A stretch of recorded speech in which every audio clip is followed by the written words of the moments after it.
Welcome back, everybody, to Two Pastors and a Mic. My name is Shannick. And I'm Cory. And we're so thankful that you're joining us wherever you're listening from. We appreciate you. And those of you joining us on YouTube, thank you so much for watching us. We appreciate that as well. As always, if you haven't already, please leave a review, whether that's on Apple, Spotify. Do it. Or if you're not able to leave a review, just reach out. And I said a couple weeks ago, maybe last week, if you've already left a review, I don't know if Apple lets you leave a second review. If not, I don't think so. Just reach out. Let us know maybe a favorite episode or, what you've been enjoying about the podcast. I will say, and this is a good segue into the episode today. Last week, you were in the Netherlands. Yep. And I've heard a little bit about your experience. Today, we're going to talk about that. But I believe because you were over there, exposed a new audience to our podcast. If you're just now joining us from the Netherlands, thank you for listening as well. We had our most downloaded week ever last week. Crazy. While you were there. So thank you for going and expanding our audience. And know the people in the Netherlands, they are amazing. I've been there twice. We're scheduled to go next year, November 2024. Can't wait. I love it there. Love the people there. Pete and Kira are awesome. And it's going to be so much fun when we go back. But today we're going to talk about your experience last week because I've heard a little bit so far, but I can't wait to hear even more. And I'm sure our audience wants to hear some of your crazy stories as well. We'll start off. Here's how we're going to start off because apparently you just told me that you got a nickname while you were over there. I did get a nickname. Spicy Ricey. So the first question is going to be, I know, you like to push boundaries. You like to talk about controversial things. You like to bring clarity to maybe some myths that people have believed in the church for a long time. Is that why you got that name Spicy, or is there another story behind that? No, let me know. It's not inappropriate. That's pretty much why. I did kind of open up some of my talks with like, hey, this could be a spicy conversation today. And again, I do like talking controversial subjects, but just because I found so much freedom in being able to question certain things. And so I stayed on topic with my assignment, and my assignment was just spicy. So maybe we should just call Peter Spicy Peter. Big shout out to Peter. But thank you. Yeah. Thank you for everybody that came out in the Netherlands and all of the relationships that were developed. I love to preach, and I could go over and preach anywhere. But what I liked more than preaching in the Netherlands was just the relationships that developed. Peter and Kira, incredible leaders. Alexander and Jenny, incredible leaders as well. And what they do and provide right there in Culemborg. And I just am so grateful for them.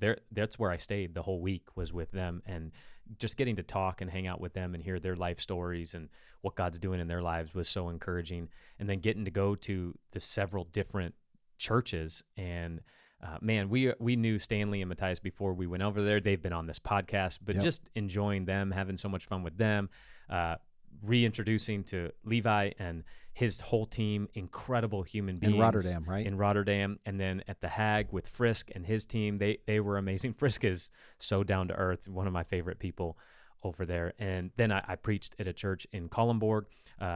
It's actually was Frank's building, but you remember Frank from the boat. Yeah. Incredible man there. And many people from his team, Remco and Martin, got to hang out with them.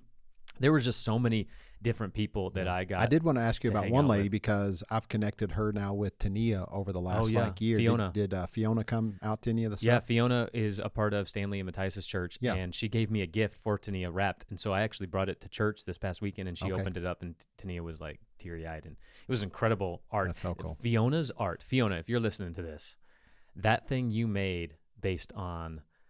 I sent it to you. She actually, when she made it, she already Facebook messaged me months ago and showed me. It was amazing. Well, anyway, there's this window that you open up, and she created it with glass, and she did 613 pieces of glass to represent the law, and 10 of them were big, and that represented the 10 Commandments. And you could see Jesus on the other side of the glass when you look through the glass, but it was this picture of when you read the Old Covenant without... when you read the Old Covenant, there's a veil. It's like a veil, and then you open up the window, and there's Jesus perfectly seen, and you have to remove the Old Covenant to be able to see Jesus. Yeah. But Jesus is stitched with the book with Bible verses, and so as you get closer, you see in Dutch, of course. And I was just like, man, I know she did a lot of work on that. I think I would love one of those, Fiona, but no pressure to make that because I understand the time that it was incredible. I was just blown away. So yeah, no, that's so cool.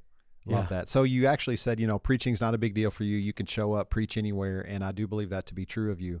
One of the things that you said that you were not worried about, but, maybe a little bit of pressure about, you actually had an all-day meeting with pastors. So not so much preaching, but just unpacking, more of a school setting. Yeah.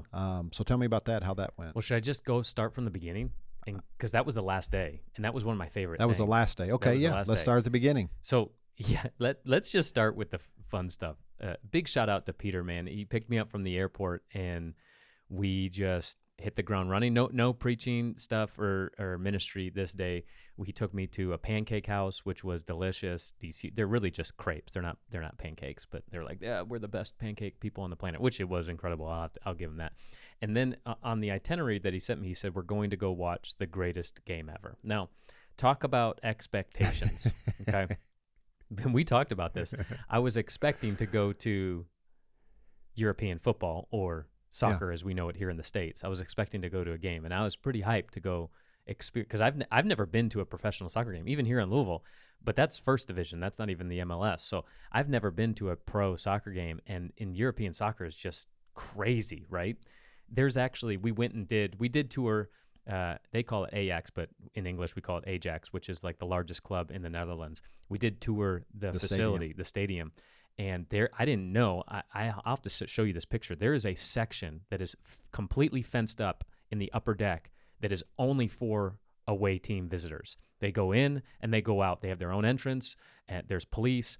And if you are sitting outside of that area with an opposing team's jersey, the hooligans, which is a real thing still to this day, will find you and beat the crap out of you. Yeah. And if you don't know what Cory's talking about, just go watch the movie Green Street Hooligans. Yeah. Well, I don't know if we can promote that, but people might get offended. But it is wild. Yeah, you will get offended.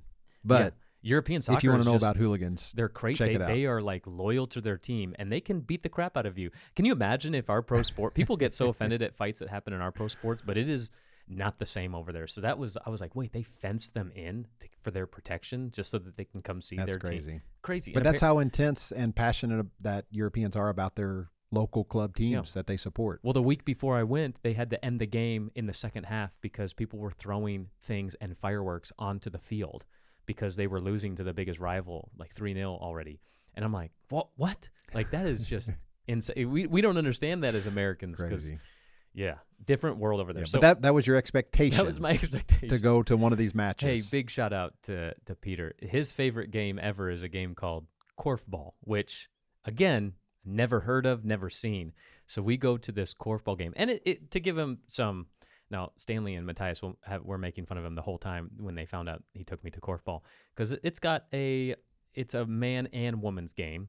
So, and again, there's some stuff in European cultures that's not the same here in American culture, and so a lot of the guys have some thoughts about korfball, that it's a sissy game because girls play. That's not my opinion, so don't crucify me.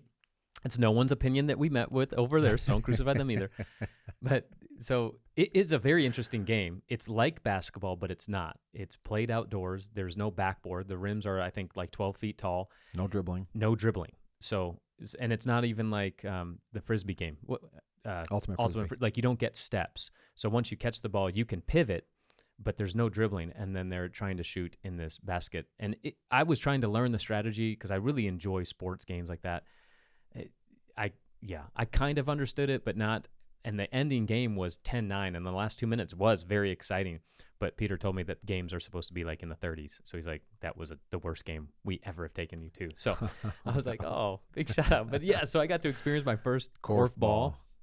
And apparently the United States has a team, and the training is in Tulsa, Oklahoma, but it just hasn't taken off. And I can understand why it hasn't taken off. No shot at Peter at all. It was a lot of fun. But then Sunday, I'm traveling all the way to Stanley Matthias's church in the east part of the Netherlands. And for sake, so that you understand, the Netherlands, I looked it up, in the state of Indiana is 2.2 times bigger than the whole country of the Netherlands. So think like traveling from southern Indiana to like Bloomington and then to the outskirts of our state. I traveled the entire country to share. So I went all the way east. Sunday morning, preached at Matthias and Stanley's church, and spent some time with them, and then drove all the way west to preach at a church in Rotterdam, which Pastor Levi and all of his team, which I ate dinner there. And there's a big Indonesian population in the Netherlands, especially from World War II. They were displaced there, and then they just settled. And so there is a lot of Dutch, but also a lot of Indonesian people. And his church, just beautiful Indonesian people. So I ate Indonesian food, which amazing. Is, man, I love Indonesia food. It is amazing. I had that actually Sunday night and Monday night. So I was in heaven. And they put this peanut sauce on stuff, and it is delicious. But got to spend some time with his team. He's got an incredible team. Got to preach at his church that night, which was a lot of fun. Just again, I like developing the relationships with Pastor Levi, and he was a professional soccer player in the Premier League for 9 seasons. So he's kind of a big deal, big shout out. Oh yeah. People were asking him for his autographs all over the place. No, I'm just kidding. He was telling me that back when he was playing, sure, but. Yeah, he pays people to make him look famous. And I was like, that's a great idea. I'm going to steal that and do that here in the States, even though. That's funny. Whatever. And so then Monday, I wake up and I teach for like 6 straight hours with Peter's leaders of the school. And so that was a lot of fun because it's a smaller environment. There were a lot of questions, got to share things that I haven't yet fully shared here in the States because, I don't know, that's kind of where some spicy things happen. But just watching people get a bigger and better view of God in light of who Jesus is one of my favorite things to do, because even though it might be controversial depending on your upbringing, but the freedom that comes from the message that in my opinion that we share is so worth it. And so got to hang out with their team all day on Monday, and it was just a lot of fun. And then that night we went to the 3rd largest city, which is called The Hague, and I got to preach with Frisk and his team. And Frisk is just a lot of fun. Got to hang out with him all day Thursday. He was a lot of fun. And so that was, again, that was like an hour trip too. So we're driving everywhere, and I'm talking, teaching, or preaching everywhere, and it's a lot. And so then Tuesday, one of the biggest reasons for why we even went over there was to meet with his direct team, Peter's direct team, about the curriculum for their school. Foundation for Life Bible School. For Foundation for Life Bible School. And because they're like, hey, with our new understanding of how to even read the Bible and our view of God through the lens of Jesus, like we can't teach half the things that we used to teach. And so we need help. And so I kind of came super prepared. It was supposed to be an all-day teaching, but it only took a couple hours, answered some questions, and then they, as a team, got together and was like, how are we going to incorporate this? So me and Peter went shopping. I got some stuff for the kids. But then that night, we went back to where I was staying with Alexander. He has created pretty much a Goodwill, which is how they like live. And so people drop off stuff, they resell it. That's his wife's story. And so they have this huge facility, and they turned half of it into a church. So I got to preach there one evening, and that was exhausting because I preached a sermon. Alexander was like... Translated, yep. So around 45 Peter. minutes or so? Yep. And then Alexander was like, well, that wasn't enough. Why don't you teach what you taught us at the school the day before? So I was like, okay, that's a little spicy, but taught that for another 45 minutes. And then because of that, there were a lot of questions. So we opened up the floor for questions and answers. And because of some of the questions, I had to explain them in greater detail. So it was like I preached 3 more mini sermons after that and talked for like another hour. So 2.5 hours of teaching. I was emotionally drained, I bet. Physically drained, spiritually drained, in the best way though, because the conversations were so fruitful and good, in my opinion. And and then the next day was Wednesday. I taught for 4 or 5 straight hours on the life of Augustine to 35 to 40-ish leaders that signed up for this specific thing. And it was... Like 6 hours, right? Just about, yeah. I mean, lunch included. But so then I taught, and we answered questions. We'd teach again, answer questions. And they had, people speak prophetically over me, which was super emotional. I got to prophetically speak over other people because Peter kept challenging me to be prophetic. And so that was a lot of fun. And then Thursday was just a tourism day. They actually took me to the Ajax Stadium. We toured it, and then we went to a city north of Amsterdam, about 30 minutes north, and everybody thought that I was going to be dressed up like a Dutchman, like the wooden clogs and all the outfits. I do have a picture. I'll put them on socials this week. And they were all going to laugh at me, but Peter made everybody with us do it. So there's 8 of us, including Peter, dressed up as these that's Dutchmen thing. And so we took a picture. I had the picture in my office. It's a lot of fun. Like the typical wooden shoes, all that? Yeah, all of it. I think you sent it to me. The whole thing. And they had like young women like dressing you. And so then you're like, whoa, hey, how you doing? and then we stayed there in that city, and it's right there on the ocean. And so we got to have dinner, great views. I got to shop, got all my kids' toys there. And it was just a lot of fun, very relaxing. And then, flew home Friday. But so it was a full jam-packed trip. I shared all that to say some of my favorite things was not just sharing what I came prepared to share, but watching the Spirit take it into different directions. And then again, the freedom. I think there was one lady, I was talking about faith, how faith is not our own. And I think we talk about this on episode 105. Is it no about faith? 104, 107. Not faith in Jesus, but the faith of Jesus. 107. That episode. Go listen to episode 107. I preached a very similar sermon there. Obviously, it was a little different, but that was New Year, New You, faith. So I just talked on what faith is. It's, not your faith in Christ, but God's faith in you. And I had a lady at one of the churches come up. It was like 19 years I've dealt with the guilt of the passing of one of my kids, and I carried the guilt that it was my faith as to why they passed. And I'm like, or her lack of faith. Her lack of faith. Was saying. Yeah. And just being in that conversation, that one moment was like, made it all worth it. Like, oh my gosh. And then at another church, one of the pastor's wives passed away this past year, and just being there to encourage him, it wasn't his lack of faith. That life just happens sometimes, and it's devastating. And so kind of just being there in their culture, and not just challenging ideas about God, but just to be an encouragement and to speak prophetically over people. I kind of shared this. I got this prophetic image for Peter and Alexandra and Foundation for Life School, but it was also for all the pastors there. And it was even a prophetic word for you, because I shared it with you. The first night I was there, I woke up at like 2 a.m. and I couldn't get back to sleep until 4. And these images were just downloading into my head. And one of the ones that like spoke out the most was this image of an owl. And so I, spiritual definitions for owls. An owl speaks of 4 things: wisdom, mystery, intelligence, and protection. But the owl has the ability to unmask deception and guide people into who they need. It guides people who need to see beyond the obvious, or in other words, the owl invites people to see clearly in the dark. And I love what that prophetically speaks over people, because when you understand how to read the Bible through the lens of Jesus and understand that Jesus is who God has always been, there is a darkness that is taught in religion that blinds people to seeing God for actually good, because there's stories in the Bible that people misuse and abuse, or ideas in the Bible that people stand on because it's in the Bible, and they're like, oh, this is right, and it distorts the view of God. And so I love shedding light on that, and I think an owl speaks prophetically to all of them in the Netherlands, but even to us in the States, for you that are in leadership positions within the church, is to be an owl, be that person that invites people to see God clearly through the lens of Jesus. And so that was a lot of fun. I don't know, I've never really kind of challenged myself to be prophetic in people's lives. Apparently every prophetic word I gave for someone, Peter said it was like right on, which is, it's easier to be prophetic in a different country because I don't always have to stay, like I get to leave. And so if it wasn't a good word or a right word, oh well.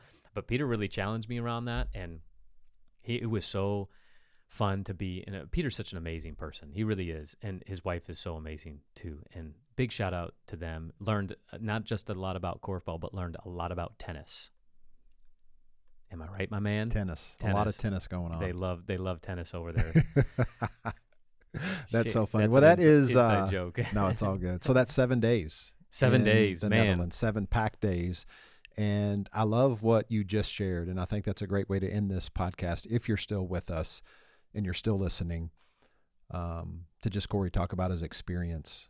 when you open yourself up, when you put yourself in maybe uncomfortable places, for the sake of wanting to show people love and wanting to give out of what God has deposited in you, in that passion, in that gifting, God always comes through, and the Spirit always comes through. And sometimes He's always speaking. He always wants to move. He always wants to encourage not just you, but encourage others through you. And if you'll pause long enough, or if you'll put yourself in a position where you can actually hear from the Spirit, I promise you, He's prompting you and He's speaking, and you can do way more than you think you have the ability to do. I promise you that. Yeah. And so if you're listening, maybe who is somebody that you can connect with this week, to encourage this week, maybe to speak prophetically over somebody. And when we're talking about prophecy and flowing in the prophetic, it isn't some Christian weird thing. Yeah. Prophecy is for edification and encouragement. And if you can build up someone with your words, because your words do carry weight and power, why don't you go ahead and speak prophetically and encourage someone in their life where they're at? And it could be as simple as just coming along someone and encouraging them in what they're doing in their everyday job, or how they're parenting. Just everyday things that sometimes people just get caught up in the routine of, and they don't realize the significance of that parenting or of that job that they're doing. But it really is significant, and you really are needed and valued, and the people around you need you to encourage them. Yeah. And so that's what I want to leave you with. That's a really good challenge. I think going back to one of my favorite things, and I think this will speak to even what you just said, specifically even about how to understand the Bible and then understand prophecy, is one of my favorite things learning were figures of speech that were current in Dutch. They don't oftentimes translate well, but we can kind of understand them. And so I kind of opened up with this idea of there are even metaphoric phrases in Dutch currently that they use that we don't use. We don't do the same. But if you, again, were to just to read them in the English, they wouldn't necessarily make sense. And we're doing that same thing with an ancient text that is full of metaphors. And so it was actually the perfect tie-in. And some of these things were so funny. I'm going to read a couple for you. Read them. Because after I preached at the Hag that night, we had like an hour drive. There was 4 of us in the vehicle. And I was making Peter like cry from laughing so hard because we were just making a whole kinds of inappropriate but also fun conversation, specifically around these figures of speech. And so I learned that 4 hands on a belly is when 2 people team up to make fun of someone else. Like if I was making fun of you with Mel, it'd be like 4 hands on a belly. Doesn't make sense at all in English, but it's kind of funny to think about. There comes the monkey out of the sleeve is like you're showing your true colors, which that kind of makes sense. Yeah. And they told me a lot. They said that a lot to me. I don't know if that was a good there thing. There comes the monkey out of the sleeve. There he is. Peter looked at me a lot the way that you look at me and my wife look at me. So I was really comfortable with them over there. And I kept telling Peter, hey, the fact that you're looking at me like this and the fact that it means that we're comfortable, I gave him a little good game. I taught him about the Toblerone, which big shout out there. See between the fingers is like covering your bad behavior with grace, but it's not a churchy phrase. They don't use it in the church. Try to have the cat believe that is like our metaphoric phrase is like pull the wool over your eyes. It's like trying to like a trick or whatnot. Are you born in a church? That's the question. We say the same thing except for we don't call it church. We say barn. Are you born in a barn? It's like when you leave the door open. Are you born in a church? Oh, really? Yeah. Wow. Which I like that one. But I do like that one because if it speaks to the door always being open, it should how be. Amazing is that? It should be always open. It is really awesome. That's cool. A cow catches a rabbit is a metaphor for like the impossible happening. And then I can't say the last one, but are you sure? It was like to say about something in hindsight, like you look a cow in the butt. Lick a cow in the butt? No, What? That's the phrase? Look. Oh. Oh man, we're not going to edit that out. Yeah. So just look a cow in the butt, like in hindsight. Oh, that makes sense. Yeah. And so I kept saying that over and over and over again, and he was just crying, laughing. And so I just had a really good time with those people, and I know they had a really good time. It wasn't just a spiritual time. I would say it was all a spiritual time because being fun and having a good time with people is building a spiritual relationship experience. Is one of the most spiritual things you can do in the kingdom. Yeah, I just love them so much. They're such an incredible heart of receptivity and they're just good people. And I'm believing great things for the Netherlands. Can't wait to be back next November. Hopefully bringing our wives with us. Everyone was like, we can't wait to meet Julia to see what kind of woman deals with you. And I'm like, wow, they say that kind of stuff in the States too. They do, and we do.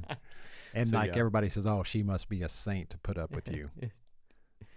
Anyway, spicy ricey. And All there was a lot more. If you want to know more details, I can share some.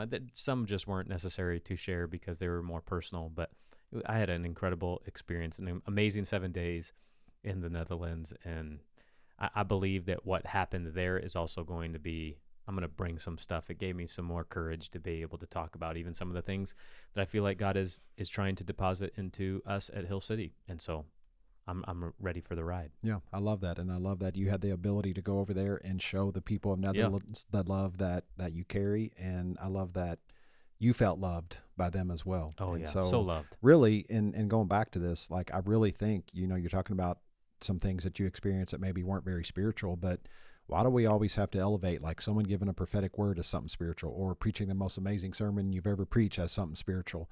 Man, hanging out at dinner with a group of people, laughing, cutting up, building relationship. I swear that's the most spiritual thing that you did over there, building relationships. It is. Yeah, we had more spirituality at the dinner table, sharing in communion, than we did preaching in a service. So our listeners, go out and do something spiritual this week. Connect with somebody, have a meal with someone, build a friendship with someone. That's the most spiritual thing that you can do this week. And with that, just know you're loved, and there's nothing you can do about it.